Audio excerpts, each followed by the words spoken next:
নমস্কার। এবছর আমাদের দেশের স্বাধীনতার ৮০তম বছর পালিত হবে।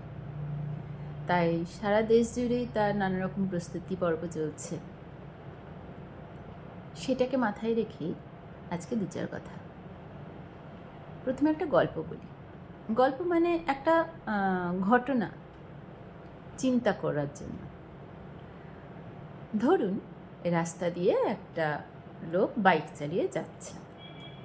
সে সমস্ত ট্রাফিক রুল ফলো করে যেদিক দিয়ে যাওয়ার কথা সেদিকেই যাচ্ছে। ভালো মতো জানে যে কীভাবে গাড়ি চালাতে হয়, অন্য গাড়ির থেকে কতটা ডিস্টেন্স মেনটেন করতে হয়, হেলমেট কীরকম পরতে হয়, মানে যাবতীয় রুলস সে জেনে এবার সে চালাচ্ছে। তবু এত সব জেনে বুঝে ফলো করার পরেও অনেক সময় হয় কোনো একটা দুর্ঘটনার শিকার হয়ে গেল। সে হতে পারে অন্য কোনো গাড়ি এসে তাকে ধাক্কা মেরে দিল, হতেই পারে। এরকমও হতে পারে চিত্রটা যে সেই লোকটা গাড়ি ঠিকঠাক চালিয়ে যাচ্ছে, হঠাৎ দেখছে সামনে থেকে একটা কিছু অবস্ট্রাকল বা অন্য কোনো একটা গাড়ি আসছে, সেটার থেকে বাঁচতে গেলে তাকে রুল ভেঙে হয় সিগন্যাল পেরোতে হবে, অথবা যেদিকে যাওয়ার নয় সেদিক দিয়ে যেতে হবে, নাহলে সে বাঁচতেই পারবে না। তখনও কি সে রুলসকেই ফলো করে যাবে? তাহলে এটাই মাথায় আসবে, রুলস কি মানে ট্রাফিকের একটা রুল হয় যে কোনো জিনিসের আমাদের জীবনে দৈনন্দিন চলার পথে বিভিন্ন বিধি নিষেধ নিয়ম এগুলো আমরা ফলো করি। তো ওইগুলো তৈরি বিভিন্ন কি আমার সামনে পরিস্থিতি আসতে পারে সেটাকে মাথায় রেখে ওই রুলগুলো বানানো হয়েছে যে এরকম পরিস্থিতিতে এরকম করবে, এরকম পরিস্থিতিতে এরকম করবে। তাহলে জীবনের যেরকম রুল রয়েছে, ট্রাফিক রুল রয়েছে, রাস্তার বাঁ দিক দিয়ে যাবে, গাড়ি চালালে বেল্ট পরবে, হেলমেট পরবে, তারপর আসছে যখন যেই দিকে টার্ন নেবে গাড়িটা সেদিকে সিগন্যাল লাইট দেবে তার।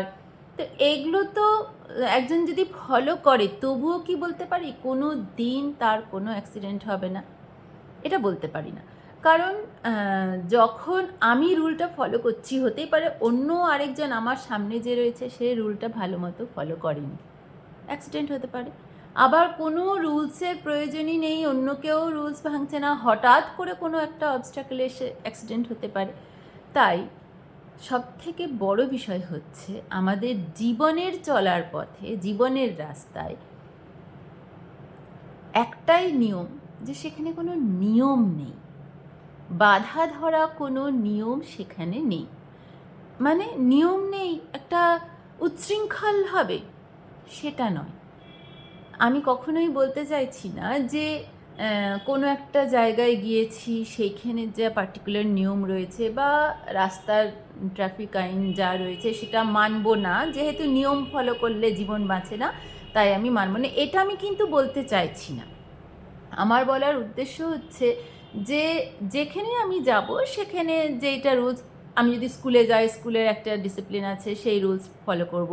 আমি ট্রেনে করে কোথাও যাচ্ছি, ট্রেনে টিকিট কাটতে হবে, ওই শিডিউল টাইমেই আমাকে যেতে হবে, যেটা আমার শিডিউল সিট রয়েছে সেই সিটেই আমাকে অকুপাই করে থাকতে হবে, বা যেখানে আমার নেমে পড়ার কথা ওই পর্যন্তই আমার টিকিট রয়েছে, ওইগুলো সব রুলগুলো কি ক্যারি করতে পারবো কি পারবো না, এই রুলগুলো আমাকে ফলো করতেই হবে। এগুলো তো বাহ্যিক রুল, মানে যেগুলো আমরা সমাজে চলার জন্য যেই রুলগুলো, রাস্তার আলাদা নিয়ম, বাড়ির আলাদা নিয়ম, স্কুল অফিস ইউনিভার্সিটি বা যে কোনো ইনস্টিটিউটে গেলে তাদের প্রত্যেকের আলাদা আলাদা নিয়ম রয়েছে, সেগুলো তো আমাদের ফলো করতেই হবে, সেটার কথা বলছি না। জীবনের কি রুল? জীবনের রুল মানে এইভাবেই, ধরুন মা ছেলের সঙ্গে এইভাবেই আচরণ করবে, বা কোনো একটা লোক তার প্রতিবেশীর সঙ্গে এই কথাগুলোই বলতে পারে, তার বাইরে নয়, এই রকম কোনো রুল হতে পারে না। আমার সামনে যেরকম পরিস্থিতি আসবে সেই অনুযায়ী আমি রিয়্যাক্ট করব, এইটাই। আর প্রত্যেক মানুষের কাছে যেই পরিস্থিতিটা আসছে সবটাই সম্পূর্ণ নতুন হয়। তাহলে ওই নতুন পরিস্থিতিতে কী রুল অ্যাপ্লাই করব বা কীরকম রিয়াক্ট করব, তৎক্ষণাৎ তাকেই সেই ডিসিশনটা নিতে হয়। সেই ডিসিশনের ওপর নির্ভর করেই পরবর্তী ঘটনা পরম্পরাগুলো চেঞ্জ হতে থাকে। তাহলে এত সব ঘটনা, এই বললাম স্বাধীনতা দিবস আসছে সেই সম্বন্ধে বলবো, তাহলে এই কী রাস্তার ট্রাফিক রুল টুল বলছি। আসলে আমরা যেটা খুব সাধারণভাবে করি, প্রত্যেক বছর স্বাধীনতা দিবসে আমরা আমাদের যারা নেতারা ছিলেন, নেতা মানে আমাদের পথিকৃৎ হিসেবে দেশকে স্বাধীন করার জন্য যারা নিজেদের প্রাণ দিয়েছেন, তারা আমাদের কাছে চিরস্মরণীয়, আদরণীয়, সম্মানীয়। তাদেরকে আমরা কোনো দিন ভুলতে পারবো না। তাদের জন্য আমরা মুক্ত ভারতবর্ষে আজকে নিঃশ্বাস নিতে পারছি। তো তাদের কথাই আলোচনা হয়, এটা খুব স্বাভাবিক ব্যাপার, সেটা হওয়াই উচিত। আমরা চিরকাল তাদেরকে স্মরণ করব, তাদের মাথায় করে রাখব। সারা ভারতবর্ষে অনেক অনেক এরকম রাষ্ট্রনেতাকে আমরা পেয়েছি, যারা নিজেদের জীবনের কথা একেবারে চিন্তাই করেননি, তুচ্ছ জ্ঞান তো দূরের কথা, একেবারে চিন্তাই করেননি। সম্পূর্ণ জীবনটাই তারা দেশের জন্য উৎসর্গীকৃত প্রাণ হয়েছিলেন। তাদের পরিবার, তাদের মায়েরা তাদের ছেলেকে ছেড়ে দিয়েছিলেন দেশের জন্য। সেই মহান মাদেরকেও স্মরণ করব। এই কথা আমি বলছি না যে তাদের ভুলে যেতে, কিন্তু এর সঙ্গে যেটা আমরা করি না সেটা হচ্ছে, ভারতবর্ষকে স্বাধীন করার জন্য এনারা নিজেদেরকে বিসর্জন দিয়েছিলেন ঠিকই, কিন্তু এরও গোড়ায় ভারতবর্ষ পরাধীন হয়েছিল কেন, সেইটা নিয়ে আমরা আলোচনা করি না। আমাদের যাবতীয় আলোচনা ব্রিটিশরা আসার পর তারা যে অত্যাচার করেছে, সেখান থেকে আমরা নিজেদেরকে উদ্ধার করার জন্য কি কি পদক্ষেপ নিয়েছে সেইগুলো স্মরণ করা। কিন্তু তার আগে ব্রিটিশরা ভারতবর্ষে আসার পর, তারা তো প্রথমে ব্যবসা করতে এসেছিল, আসার পর আমরা হঠাৎ পরাধীন দেশ কী করে হয়ে গেলাম, সেইটা আলোচনা করি না। সেটাও আমাদের মাথায় রাখতে হবে, সেটাও আলোচনা করতে হবে। আজকে আমি সেই বিষয়েই বলছি। সেটা কিসের জন্য আলোচনা করতে হবে? যে একবার একটা যেই ভুল আমাদের হয়েছে, সেটা যাতে দ্বিতীয়বার না হয়। আবার যাতে আমাদের ভগৎ সিং, মাস্টারদা সূর্য সেন, নেতাজি, এদের মতো মানুষকে জন্ম দেওয়ার জন্য, এদেরকে ত্যাগ করেছেন তাদের মতো মহান মায়ের উদাহরণ দেওয়ার জন্য আরেকবার যেন দেশকে পরাধীনতা না স্বীকার করতে হয়। প্রতিনিয়তই মানুষের স্বভাব নিজেকে ক্ষমতা অনুযায়ী আরও বেশি প্রতিপত্তিতে স্থাপন করা। তো ব্রিটিশরাও ভারতবর্ষে যখন এসেছিল, শুধুমাত্র ব্যবসা করতে এসেছিল। এসে তারা হঠাৎ করে আমাদের ওপর আধিপত্য শুরু করে দিল। তাহলে আমাদের কি কোনো ভুলই ছিল না? এই যে নিজের দোষ বা ভুলটাকে বিশ্লেষণ করা, সেইটাই পরবর্তীকালে ভুল বা দোষগুলো যাতে না ঘটে সেইটার পথ প্রশস্ত করে। কীভাবে? যখন ব্রিটিশরা ভারতবর্ষে এসেছে, তখন ভারতবর্ষের কথা যদি আমরা চিন্তা করি, এখনও আমাদের মানসিকতা অনেকাংশেই তার থেকে দূরে সরে আসতে পারিনি। এই কারণেই আমাদের বিশেষ করে সেই ভুলগুলোকে আলোচনা করতে হবে। আমাদের দেশে তখন অনেক রকমের জাতিপ্রথা শুরু হয়ে গিয়েছে অলরেডি। তখন বিভিন্ন বিদেশি শক্তি এসে ভারতবর্ষে স্থায়ী তারা বাসিন্দা হয়ে গিয়েছে। তাহলে তারা একটা শ্রেণী, এখানে আগে আদি বাসিন্দা যারা ভারতবর্ষে, তারা একটা শ্রেণী। এই আদি বাসিন্দাদের মধ্যে আলাদা আলাদা ক্লাস, আলাদা মানে নানান রকমের ছোট ছোট গোষ্ঠী, এটা বিভিন্ন শ্রেণীতে ভারতবর্ষ বিভক্ত। শুধু ভারতবর্ষ নয়, এটা মানুষের খুব স্বাভাবিক একটা ক্যারেক্টার। যদি 10টা মানুষকে একটা ঘরে রেখে দিই, কিছুক্ষণ বাদে তাদের মধ্যে একটা গ্রুপ তৈরি হবে।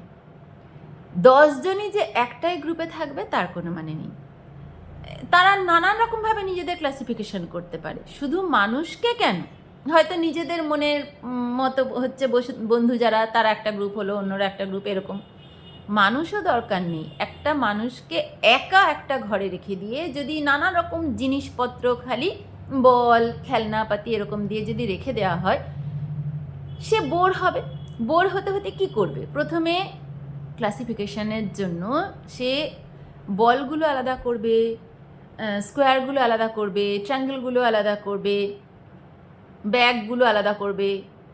এরপরেও ওই ক্লাসিফিকেশন করলো, তাতেও শান্তি নেই। এরপর দেখবে বলগুলোর মধ্যে একই কালার রয়েছে এরকম গ্রুপ করবে, 3-4টে গ্রুপ হলো বলের। ব্যাগ যেগুলো রয়েছে তার আবার 2-3টে গ্রুপ হলো। যেগুলো স্কোয়ার বা ট্রায়াঙ্গেল রয়েছে তার ওরকম স্কোয়ার কালার দিয়ে ভাগ করলো। এরপরেও শান্তি নেই, ওমা একই কালার হলো, আবার ছোট বড় রয়েছে, তাদেরকে আবার ভাগ করবে। মানে ভাগ করা, গোষ্ঠীভুক্ত করা, এটা একটা টেন্ডেন্সি। তাহলে আমরা যেখানে এত এত মানুষ রয়েছি পৃথিবীতে, আমরাও সব নিজেদের মধ্যে গোষ্ঠী ভাগ করি। আমরা নিজেদের ভারতবর্ষে যখন আমরা রয়েছি, সকলকে যদি এখন আমরা সরকার থেকে ঘোষণা করে দেওয়া হয় যে কোনো জাতি ভেদাভেদ থাকবে না, কারো কোনো টাইটেল বা সারনেম থাকবে না, সকলে এক জাতি, সকলে ভারতবাসী, আমাদের সকলের টাইটেল, ধরুন আমার নাম বুবুন পান্ডে না হয়ে বুবুন ইন্ডিয়ান বা বুবুন ভারতবাসী, এই রকম হয়ে গেল সকলের ক্ষেত্রে, তাহলে কোনো জাতি ভেদাভেদ থাকলো না, তাহলে কোনো ঝামেলা থাকলো না। এটা যদি সলিউশন আনি আমরা, তাতেও আমাদের শান্তি নেই। তখন দেখব একদল মানুষ বলছে যে এরা একটু ফর্সা, এরা আলাদা গ্রুপ, এরা একটু কালো, এরা আলাদা গ্রুপ, এরা আবার মাঝারি গায়ের রং, এরা আলাদা গ্রুপ, এদের নাকটা একটু উঁচু, ওদের নাকটা একটু চ্যাপটা। মানে আমরা ভাগ করতে ভীষণ ভালোবাসি। তাহলে এই ভাগ তো করলাম, তাতেও শান্তি নেই। তারপরে আমরা জুড়ে দেব যে ওরা বেশি ফর্সা, তার মানে ওদের কিছু একটা কোয়ালিটি রয়েছে, ওরা বেশি উঁচু। বা এটা বলতে পারি যে ওরা ফর্সা, তাদের মেলানিন কম, তার মানে এরা একদম বাজে গ্রুপ। যারা বেশি মেলানিনযুক্ত, গায়ের রং ডার্ক যারা, তারা বেশি শ্রেষ্ঠ। মানে কে শ্রেষ্ঠ, কে নিকৃষ্ট, এটাও তার সঙ্গে আমরা কাল্পনিক একটা জগতে থেকে জুড়ে দেব, যেটার বাস্তবের সঙ্গে কোনো যোগসূত্রই নেই। কখনোই কোনো মানুষের জাতি, ধর্ম বা কায়িক গঠন বা স্কিনের কালার, চুলের স্ট্রাকচার, এগুলো দিয়ে কখনোই শ্রেষ্ঠত্ব বা সে অধম এটা প্রমাণ করা যায় না। কিন্তু এটা আমরা ভুলেই যাই। ভুলে যাই মানে কি, আমরা জানি না, মানতেও চাই না। আমরা ভাগ করতে প্রচণ্ড ভালোবাসি। তাই এই ভালোবাসার জায়গা থেকেই ভারতবর্ষ তখন প্রচণ্ডভাবে ভাগাভাগিতে ব্যস্ত। এই পুরো সুযোগটা নিল ব্রিটিশরা। তখন এক শ্রেণীর মানুষ আরেক শ্রেণীকে দোষারোপ করে, বিভিন্ন রকমের ভাবে হেয় করার চেষ্টা করে। আমরা দেখেছি, আমি আগেও আলোচনা করেছি যে ভারতবর্ষে জাতিভেদ প্রথা জন্মগতভাবে ছিলই না। পরবর্তীকালে এই যে আমাদের ভাগ করার টেন্ডেন্সি, এই টেন্ডেন্সি থেকে কিভাবে জাতিগতভাবে জন্মগতভাবে জাতি প্রথা চলে আসলো, এটা পরবর্তীকালে। আর আমাদের মধ্যে যে ছিল না, আমরা যে সকল শ্রেণীর মানুষ একসাথে একই রকমভাবে থাকতাম, তার সবথেকে বড় প্রমাণ হচ্ছে আমাদের এই পুরো বডিটা কীরকম। আমাদের লক্ষ্য করে দেখবেন, ভারতবর্ষে যে কোনো প্রান্তের মানুষ, একটা ফ্যামিলিতেও যদি দেখি, একটা পরিবারে একটা 10 জন 12 জন মিলে যদি ধরি, একটা পরিবারে মাসি পিসি এরকম সব নিয়ে, প্রত্যেকের গায়ের রং আলাদা আলাদা। কেউ বেশি ফর্সা, কেউ মাঝারি, কেউ একটু বেশি চাপা রং, কেউ একদম মিশমিশে ডার্ক কালার, এরকম। চুলের স্ট্রাকচার, কারোর কোকড়া চুল, কারোর ওয়েভি, কারোর একদম স্ট্রেট চুল। নাক কারোর টিকালো, কারোর চ্যাপটা। মায়ের নাক একদম টিকালো তো ছেলের নাক একদম চ্যাপ্টা ছড়ানো যেরকম হয়। তাহলে একই পরিবারে এতগুলো বায়োলজিক্যাল ক্যারেক্টার আমরা দেখতে পাচ্ছি। এটাই তো সব থেকে বড় প্রমাণ আমাদের মধ্যে কত কত মিশ্রণ হয়েছে। আমরা কোনো একটা নিগ্রো মানুষকে কি দেখতে পাই একদম স্ট্রেট চুলের, মিশমিশে কালো হবে তার গায়ের রং, চুল একদম কার্লি হবে, এটাই জানি। কোনো চাইনিজ ম্যান বা কোরিয়ান যারা, তাদেরকে কি দেখতে পায় যাদের খুব ফেয়ার স্কিন তার সঙ্গে একদম কার্লি হেয়ার, তাদের চুল স্ট্রেট হবে, এইটাই আমরা দেখে অভ্যস্ত। যেখানে মিশ্রণ কম সেখানে একই ক্যারেক্টারগুলো থেকে যায়। আর ভারতবর্ষ এরকম একটা দেশ যেখানে সকল রকম ক্যারেক্টার একই পরিবারেও আমরা দেখতে পাই। এক অঞ্চলে শুধু না, শুধু যে আমি হিমালয় অঞ্চলে একরকম, দক্ষিণ ভারতে গেলে একরকম, পশ্চিমবঙ্গে একরকম, দিল্লিতে একরকম, এটাও না।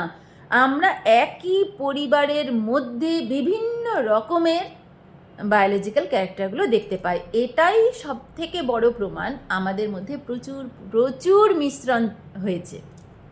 আর এর পরেও এতটা একটা প্রমাণ আমরা নিজেদের শরীরে বহন করে নিয়ে যাবার পরেও আমরা এই ভেদাভেদে নিজেদেরকে পরাধীন করে ফেলেছিলাম। তাহলে সব থেকে বড় ভুল আমাদের।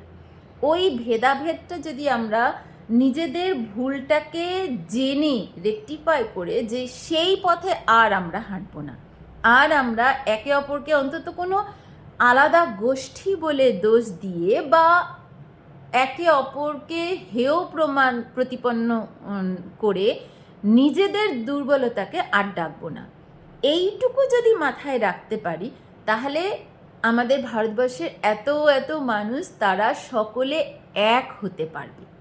এই একটা পদক্ষেপ যদি, আমার মনে হয় প্রাথমিক স্তর থেকে, মানে শিক্ষার প্রাথমিক স্তর থেকেই, যেখানে সম্পূর্ণ ভারতবর্ষের প্রাথমিক শিক্ষা থেকে যেই সিলেবাস তৈরি হয় সেখানে যদি এইরকম একটা টপিক দেওয়া হয়, সারা ভারতবর্ষের যত বাবা মা রয়েছে তারা তাদের বাচ্চাকে যদি এই একটা বিষয় শেখায় যে দেখো আমাদের সব মিলেমিশে ক্যারেক্টার রয়েছে, তার মানে আমরা সবাই এক, তাহলে আমরা মনের থেকে হয়তো এক হতে পারবো। তখন আর দ্বিতীয়বার আমাদের দেশকে পরাধীনতা স্বীকার করতে হবে না। তখন আমরা এই একবার যে দেশ স্বাধীন হয়ে আনন্দ পেয়েছি, এইটাই আমরা চিরকাল স্মরণ করে করে বারবার স্বাধীনতাকে উপভোগ করতে পারবো। এতটুকুনিই বলা। সকলে ভালো থাকবেন। বন্দে মাতরম।